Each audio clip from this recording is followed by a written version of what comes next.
Saudi അറേബ്യയെ സംരക്ഷിക്കാൻ ആണവ ശക്തിയായ പാകിസ്ഥാൻ ഇറങ്ങി ഇപ്പോൾ തന്നെ ഇറാനെയും അവരുടെ ഹൂത്തി വിമതരെയും ഒക്കെ അടിച്ചൊതുക്കാൻ പോവുകയാണ്. കേൾക്കുമ്പോൾ തന്നെ ചിരി വരുന്നുണ്ടാകും അല്ലേ? പാകിസ്ഥാനും തുർക്കിയും സൗദിയും ചേർന്ന് കുറച്ച് ദിവസങ്ങൾക്ക് മുൻപ് വലിയ ആഘോഷമായി ഒപ്പുവെച്ച അറബ് നാറ്റോ എന്ന സംയുക്ത പ്രതിരോധ കരാറിന്റെ യഥാർത്ഥ പൊള്ളത്തരമാണ് ഇപ്പോൾ ലോകത്തിന് മുന്നിൽ തുറന്നു കാട്ടപ്പെട്ടിരിക്കുന്നത്. കരാർ ഒപ്പിട്ടതിന്റെ മഷി ഉണങ്ങും മുമ്പേ സൗദിക്ക് ഇറാന്റെ വക കിട്ടി ഈ 8ന്റെ പണി. സൗദിയുടെ സുപ്രധാന എണ്ണ കമ്പനിയായ അരാംകോയുടെ ജിസാനിലുള്ള റിഫൈനറിക്ക് നേരെ ഇറാൻ പിന്തുണയുള്ള ഹൂത്തി വിമതർ വൻ ഡ്രോൺ ആക്രമണം നടത്തിയിരിക്കുകയാണ്. പുലർച്ചെ ഉണ്ടായ ആക്രമണത്തിൽ റിഫൈനറിയിൽ തീപിടുത്തമുണ്ടായി.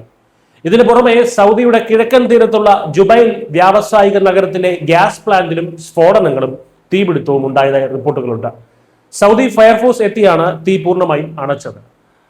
കൂട്ടത്തിൽ ഒരാൾ ആക്രമിക്കപ്പെട്ടാൽ 3 പേരും ചേർന്ന് ശത്രുവിനെതിരെ തിരിച്ചടിക്കുമെന്ന വീരവാദം മുഴക്കിയാണ് പാകിസ്ഥാനും തുർക്കിയും സൗദിയും ചേർന്ന് ഈ പുതിയ ഇസ്ലാമിക പ്രതിരോധ കരാർ ഉണ്ടാക്കിയത്. എന്നാൽ ഇപ്പോൾ സൗദിയുടെ സ്വന്തം മണ്ണിൽ വൻ ആക്രമണം നടന്നിട്ടും അവരെ സഹായിക്കാൻ ആ പ്രതിരോധ കരാറിലെ ഒരുത്തരെയും കാണാനില്ല. ഇവിടെയാണ് ഈ പ്രതിരോധ കരാറിന്റെ യഥാർത്ഥ ലക്ഷ്യം നമ്മൾ മനസ്സിലാക്കേണ്ടത്. ആണവായുധം അടുപ്പിൽ വെച്ച് പുഴുങ്ങിയാൽ കഞ്ഞിയാകില്ലല്ലോ. പട്ടിണി കാരണം വയറൊട്ടി വള്ളി നിക്കറും വലിച്ചു കയറിയിട്ടുണ്ട് നടക്കുന്ന പാകിസ്ഥാനെ രക്ഷകരായി കാണാൻ മാത്രം വിഡ്ഢികളൊന്നുമല്ല സൗദി ഭരണകൂടം. പാകിസ്ഥാൻ ബില്യൺ കണക്കിന് ഡോളറാണ് സൗദിക്ക് കടം വീട്ടാനുള്ളത്.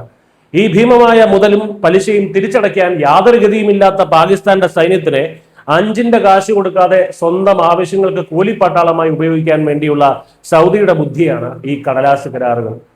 പാകിസ്ഥാൻ പട്ടാളത്തിന് എന്തെങ്കിലും പ്രത്യേക യോഗ്യത ഉള്ളത് കൊണ്ടൊന്നുമല്ല, മറിച്ച് ശമ്പളം കൊടുക്കാതെ മുന്നിൽ നിർത്തി ചാകാൻ വിടാൻ കിട്ടുന്ന അടിമകളായതുകൊണ്ടാണ് സൗദി അവരെ കൂടെ കൂട്ടിയത്.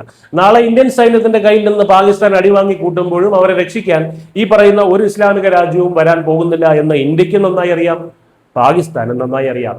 അക്ഷരാർത്ഥത്തിൽ സാമ്പത്തിക തകർച്ചയിൽ നിന്ന് രക്ഷപ്പെടാൻ പാകിസ്ഥാൻ അവരുടെ സൈന്യത്തിനെ തുർക്കിക്കും സൗദിക്കും വിറ്റതാണ് ഈ കരാറെന്ന് സൗദിയിലുണ്ടായ ഈ ഹൂത്തി ആക്രമണത്തോടെ തെളിഞ്ഞിരിക്കുകയാണ്. News desk Malayalam.